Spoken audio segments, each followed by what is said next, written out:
So, ito kasi hanggang doon to.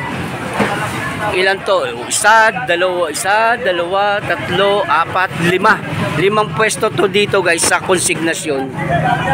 Kamutsaring isda. May pusit. Ayan, meron dito espada, dilis. Ayan. Hanggang doon yan sa dulo guys. Tingnan natin dito, Ito, mga palos. Dito nga guys, makita natin. Dito guys, may malalaking isda oh.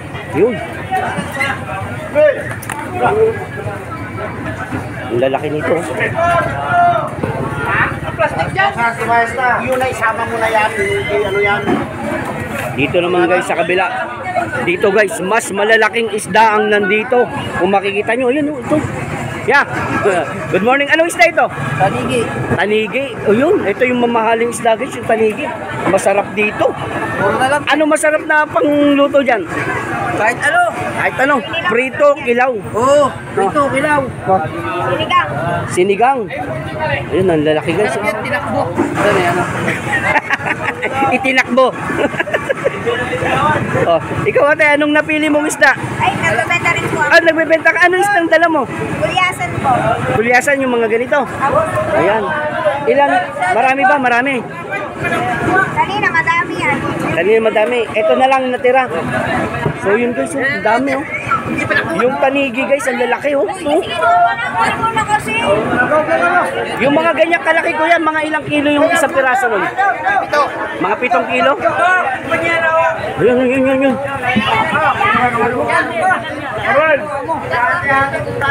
Kaya na lang, busy pa kami. Hindi ko maintindihan. Ang dami guys isda rito. Yung dagat guys, nalipat na rito sa konsignasyon. Ang lalaki ng isda nilang nahuli rito. Samut sari. At ito, yan. Oh, yun, yung taliki. Yan kuya, may bumili na yan kuya. May nakakuha na. Yun. Meron na. Puro taliki ito. Sino bang umorder niyan? Eto guys, ang bumili pala ng sangkatutak na tanigi na yun ay etong nasa likuran ko. Hello. Hello. Saan dadalhin ngayon yan?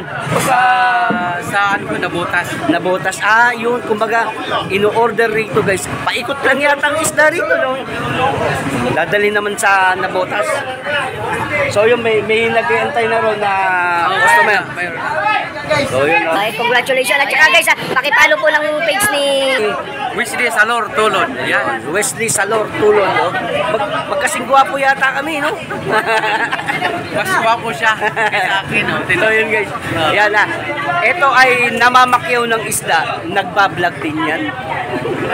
Ating bulsa, 100 lang. Oh yun, 100 pesos lang. Pagka hindi kaya ng maramihan. Pwedeng ibalot sa dahon ng saging o dahon ng sampalok, tuloy asim na yun. Okay. Dalawang pangus, 200. Ang dilis ni Julina, 100 lang. 100 lang to, tutumpok. Ayan po. Meron din dito guys yung mga tumpok-tumpok. Ayan oh.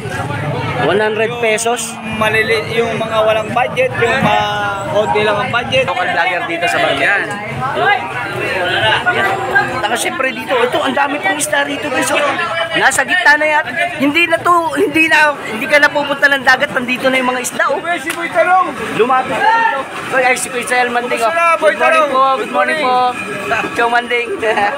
At siyempre ito guys, dito kasi sa konsignasyon, lahat yan ay kaibigan natin dito. Pag wala kang pang-ulam, punta ka rito sa konsignasyon. Oh, isa-isang piraso, bibigyan ka.